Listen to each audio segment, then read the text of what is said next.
Hi, it's Steve and Caleb again from Brownells, and today we've been gathering up all kinds of Glock stuff because, well, it's been a while, hasn't it? It has, yeah. We talk about Glocks every now and then, but Yeah. we don't really go into too much detail on accessories. Right, right. Especially like in a format like this. So what we're basically going to be doing here is going over the most impactful handgun upgrades. We're going to be talking about them on Glocks, but these apply to any handgun. True enough. And when I say most impactful, I mean the ones that actually matter, right? The ones you're actually going to notice while you're using your firearm, whether it be carrying, just going to the range to plink, or using it for duty purposes. Right. Making it easier to shoot, more comfortable to shoot, whatever. Yeah. So with that, I just want to start off with an easy one that is easily like that makes the biggest difference out of everything. And it's something you're only going to see on the subcompact and the slimline guns. Which are hard to shoot to start with. Yeah, not only that, but for the average size hand person, right? My pinky does not contact this gun, and that makes it a lot harder to shoot. And smaller guns in general are more snappier, so you need that extra finger. And one of the things with me personally, when I'm gripping a firearm, I'm focusing on squeezing my pinky down because of the way, like the actual pivot point on the recoil. Yeah. If I lock down my pinky, I notice I can control that recoil a lot better. And One of the little obviously, secrets. yeah, that's an issue for that. I lose that advantage altogether. But magazine extensions, whether they be factory or aftermarket, fix that issue. And this one isn't even a magazine extension, it's just the pinky extension. So it allows you to get purchase on there. And now I can wrap my pinky and control the firearm. And that is easily the most impactful upgrade, but it doesn't apply to larger handguns. So, Right. But on subcompact, you can't beat it, and it doesn't add that much length to the grip, so it's still very concealable. yeah, and this one's a little dirty. Steve let me borrow it for this video. This is actually Steve's because it's so impactful. Steve even uses it. There you go. But obviously, with even like this is I say Glock 19. This is a SCT 19, which is a clone of a Glock 19, and that's obviously not an issue here. I can get plenty of grip space there, so that's not a problem. Right. And when we say this, these are in no particular order. I feel like it's kind of important to say that because these are going to impact everyone differently, whether you have different body type, hand type. You're using your gun for different things. So don't take these as like in order, except for that first one. That's one that everybody benefits from. So with that being said, Steve, let's just kind of jump through. I'll ask you, what's something on one of these that's kind of like jumping out at you, and we'll talk about it. Well, being I'm getting a little older and open sights are hard to see, red dots actually work. And it's a good upgrade. It really is. It is, and it does take a little bit of practice to get used to, but once you get used to it, man, it's a whole nother game. Yeah. This one right here is a Viridian. Viridian makes, so they're very affordable, first of all, I'll say that. They are now. Yeah, and when I saw this Viridian optic on our website, I was like, I'm going to grab one of those for the video. First of all, they make a bunch of different window sizes and footprints, so you can put these on almost everything. But I was really blown away with the quality once I actually got it on the gun. That window is nice and big, and the overall like thickness around the window, like there's plenty of meat there. So if you drop this thing, I'm probably not too worried about it breaking. I don't want to drop it to try it because I want to actually use it first, but I was really impressed with the quality. Pretty streamlined. It is. It just, I mean, red dot sights in general have just come so far. Yep. This is a really good, affordable option. Yep, I like it. Yeah, and this one's green. So if you like a green dot, which I don't mind it, I'm one of those people, I don't care if I'm shooting a red or a green dot. Makes no difference to me, but people out there do prefer one over the other. And with that, let's stay in on the talk about sights, night sights. Oh boy. Especially if you're using a carry gun, like night sights are great. So the ones I have on here are XS sights, and these are the suppressor height sights. So, you know, if for whatever reason the optic goes down I can still use the iron sights just looking through the window. And they do stand out. Yep, they stand out very well. That And orange around the tritium, you can't miss it.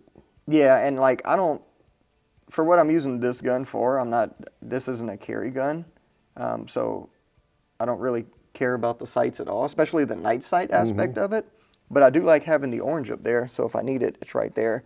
And because it's orange and the dot in the sight is green, Right. I don't accidentally, like if this were red, I might accidentally, like whenever I present it, confuse the orange with the red, you know what I mean? Sure. So like my eye is drawn to the green before the orange. Yeah. If that makes sense. And if you're competing, and your optic goes down, you could do a whole lot worse than having a set of sights like that. Yeah, for sure. If you try to clear a plate wreck without anything, you notice that that could be quite difficult. You miss a lot. Yeah, you do miss a lot. But yeah, so a good set of sights, especially night sights, are a really good upgrade. Right. Very impactful. Well, what else you got on there? I mean, Well, just kind of staying on this one is completely optional, but a flashlight. sure.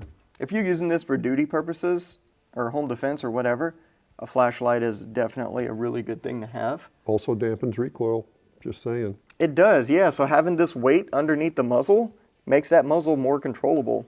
So on my Springfield Prodigy that I use in different competitions and stuff, like Gunfighter Gauntlet and Action Hero and different stuff like that, I don't ever even use the light. I just use the light as weight to just help me get those follow-up shots off even faster. But I keep batteries and stuff. The light works, I don't ever use it. Well, in addition to that, you've got that ported barrel I see on there. Yeah. Do they really make a big difference?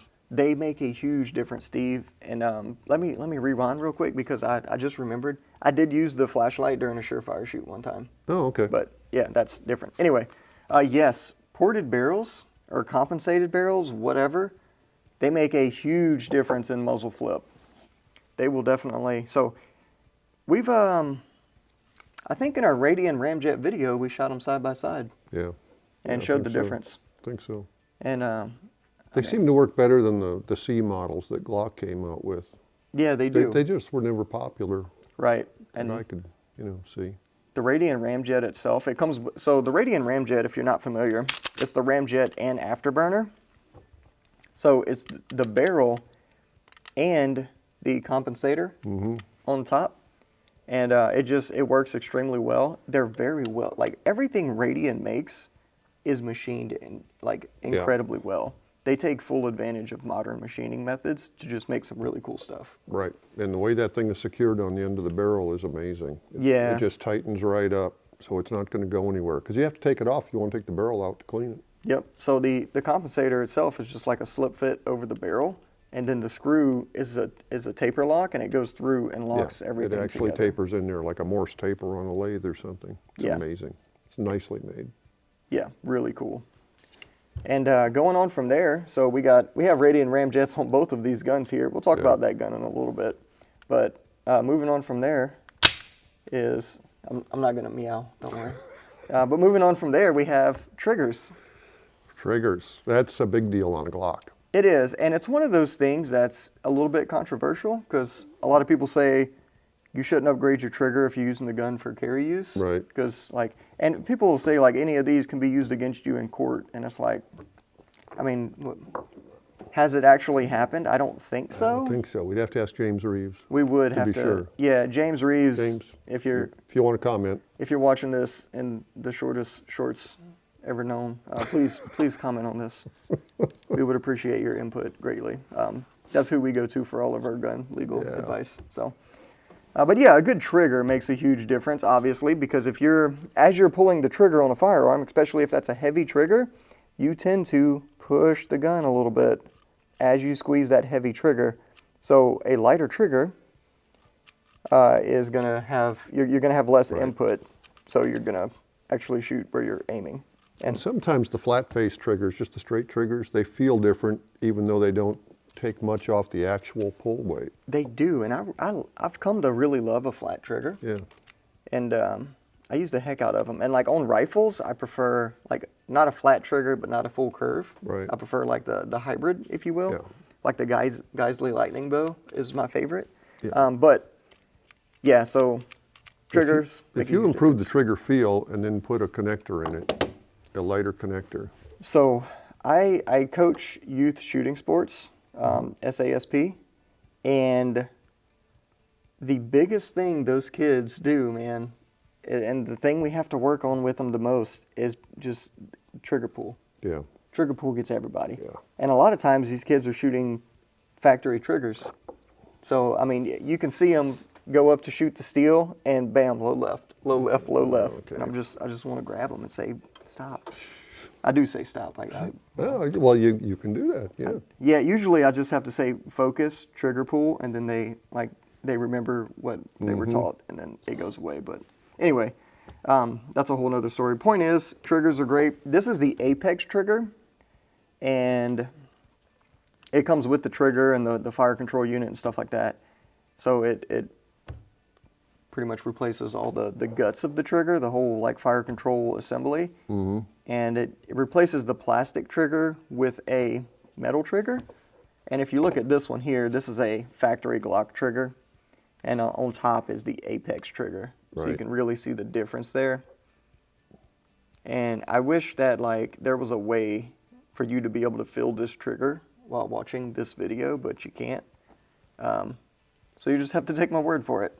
Or find someone who has one, make a friend, and go shoot their gun. Okay.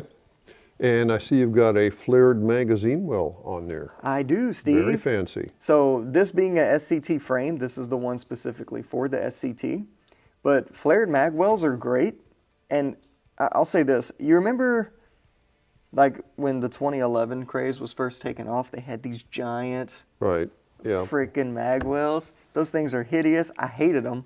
But I do like a magwell. I just didn't like those giant like funnel things. I know. But fortunately now they have shrunken down quite a bit. Yeah. And that's, is that aluminum? This one's actually plastic. Okay. This one's aluminum, and we'll talk about this one in a little bit. But the whole purpose of it is that whenever you're doing a magazine change, if you miss your magwell a little bit, it's okay because this will kind of funnel it in.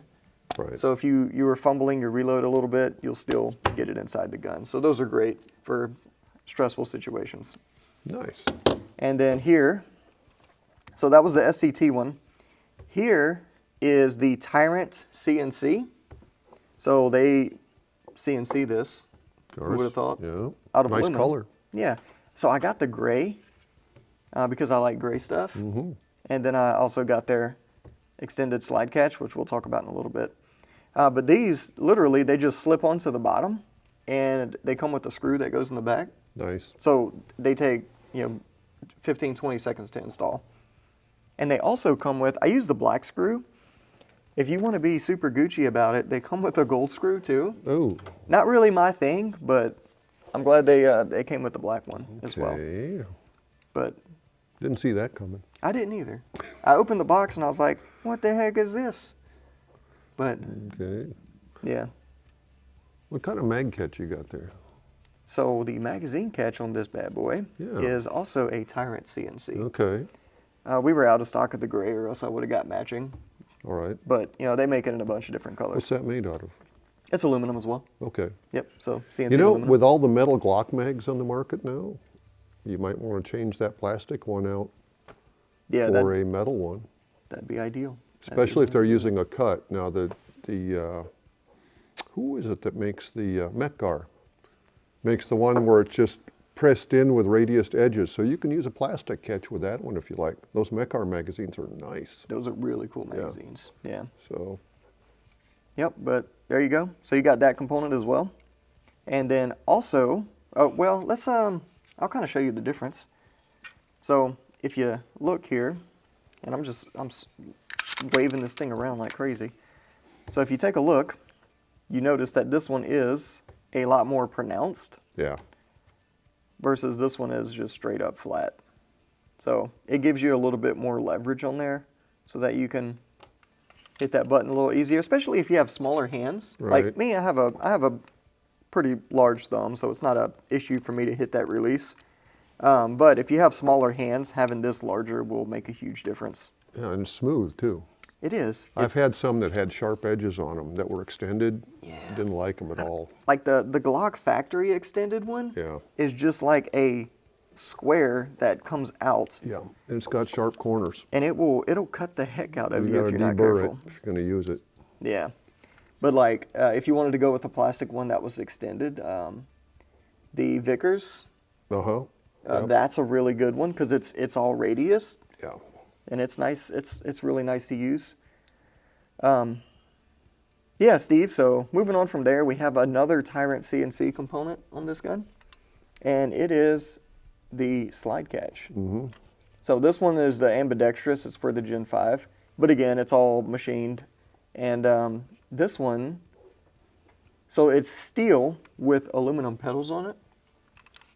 So you can reach up and hit it nice and easy. Again, same thing as everything else, nice and radius, but just more pronounced. So not a whole lot to talk about there.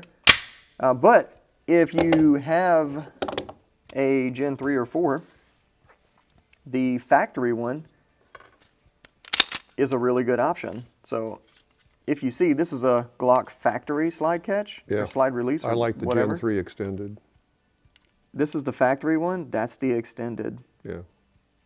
It works and it doesn't stick out any more than it has to. Yeah, and if you want one that like is higher or comes forward or whatever, Ghost makes some that are They really make a good. bunch, yeah. So you can get it for whatever style you want. So these aren't really a huge deal for me because I rarely actually even use that. Most of the time, if I'm trying to reload fast, I'll throw my magazine in and just come over the top. I don't even worry about hitting the actual button. But that's just me personally. And yeah, so I mean, that's a lot. We went through a lot of stuff. Well, I think that's all of it. What didn't we do? I mean, I didn't see any fancy strikers or anything, you know, with lightning cuts in them or made out of titanium or whatever. No, because for most of us, none of that stuff matters. Nope. I always use the factory Glock. Yeah, factory Glock internals, other than like if you're changing out the trigger and stuff. Yeah. I mean, those are great. Maybe if you got a kit that comes with a different striker. Oh, the Apex kit actually comes with the, well, I'll just show you here. It comes with a new Safety plunger. safety plunge. That's the word I'm looking for. And I don't know about the Glocks, but on the M&Ps, that safety plunger makes a huge difference. I put it in a bunch of my M&Ps. Yeah, so it comes with the safety plunger and the spring, and this is, it just moves more smooth because on the Glock, as you pull the trigger, this plunger's being depressed. So if that's moving rough and gritty, your trigger pull is going to feel rough and gritty. Yeah, it does. And those edges are kind of sharp in there sometimes in the slide. Yep. If not in a Glock, then in an aftermarket. Right. So, yeah, I'm a big believer in that. Yeah, but like we said, a lot of these upgrades apply to any firearm. And if you have a firearm that's not a Glock, check out these companies we've mentioned because they may actually make something for your firearm as well. It's true. I mean, extended controls and Magwells, 1911 all the way, you know, that's where it started, Right. So basically. there's a lot of stuff out there for you to upgrade. So if you can think of any upgrades we missed or some you hate or some you love, let us know in the comments. We'd like to hear from you. In the meantime, be sure to subscribe, hit the notification bell, and what else? Also, emphasis on the ones you hate because I'll actually read the comments and I want to know what y'all hate. Y'all really dislike. There's got to be some haters out there. Does there? This is the internet, isn't it? But anyway, if you need help with anything for any reason ever, even if you just want to hate on something, feel free to give us a call on the tech line. We'll be happy to help you out. Thanks for joining us, and we'll see you next time.